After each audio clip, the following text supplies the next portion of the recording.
A look at live Super Doppler 4 HD shows this energy is moving towards the east-southeast at anywhere from 5 to 15 miles per hour. We're also seeing some gusty winds of about 40 to 50 miles per hour. By this time tomorrow, temperatures are going to soar. I'll show you just how high coming up.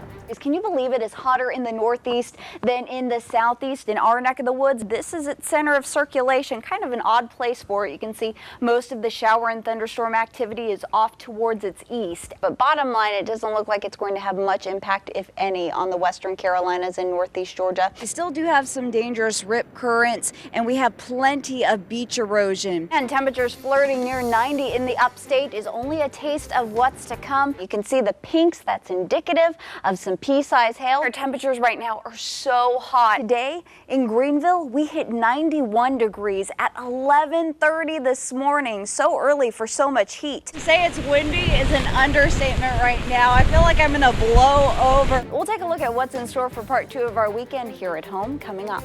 We've got the Gamecocks in Omaha tonight. You can see it is completely quiet there. They've got a game tonight at 9 o'clock against Arkansas for the College World Series. We're talking about big waves, strong rip currents, mainly from the Outer Banks all the way up to Cape Cod. We're getting some relief from this heat, but it's coming at a price. We've got severe storms that are rocking the western Carolinas and northeast Georgia. You can see we are under a severe thunderstorm watch across the entire upstate, portions of western North Carolina until 10 o'clock tonight. Meanwhile, we have severe thunderstorm warnings. Currently, cells that are moving towards the east-southeast at anywhere from 15 to 30 miles per hour. We have severe thunderstorm warnings in Polk and Rutherford counties, as well as McDowell counties for large hail, damaging winds in excess of 60 miles per hour. Meanwhile, we have severe thunderstorm warnings in Greenwood, Abbeville, Lawrence, Anderson, and Elbert counties until 6:45. This is all from this line of storms that's about 27 miles south of Abbeville, but it's pushing some very gusty winds in excess of 60 miles per hour towards the north. So that's what we're seeing with these cells right now. We are going to continue to see this activity for the next several hours tonight, and it's going to repeat itself each afternoon and evening throughout this entire week.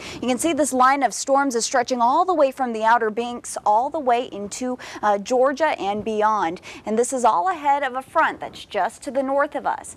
Besides the storms, we have this very intense heat. Temperatures are well into the hundreds right now across the upstate. Meanwhile, across western North Carolina, we've got everything from the low 80s, where we have cooling thunderstorms moving in Hendersonville, to the upper 90s in Franklin, where we are dry. When you factor in that humidity, it feels several degrees hotter, so this is some very dangerous heat that we're dealing with.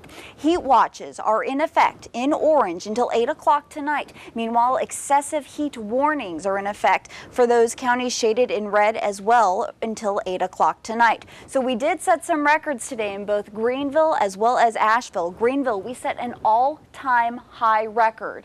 We actually tied it. It was 106 degrees. That old record was set back in 1887. And again, we tied that record today. In Asheville, we set a new daily high record of 98. The old record was 95. This dangerous heat and high humidity is going to continue into Monday, and then as we make our way into Tuesday, we've got gradual cooling, all because this high pressure is sitting over us, and this is what's brought us the heat, humidity, and the haze. Meanwhile, our storm track is pushing all these little disturbances in our direction. So with this humidity and with this heat, these disturbances are going to provide the lift to create some really tall thunderstorms, and those main threats are going to be the damaging winds as well as the large hail each and every day throughout this week. So tonight, isolated showers and storms across the upstate. Tomorrow morning, partly cloudy, a temperature of 80 degrees at 8 a.m. By lunchtime, 92 degrees, and by 4 o'clock, we've got a 30% chance of showers and storms. Some of those could be severe. We'll top out at 100. In the mountains at 8 a.m., 71 degrees. By lunchtime, 87. And then we will top out at 93 degrees. Again, showers and storms in the afternoon and evening. So you can see Tuesday, we will break the 100s. We'll be back into the 90s in the upstate, 90s in the mountains. 4th of July, several degrees cooler. We're still going to be dealing with the humidity though.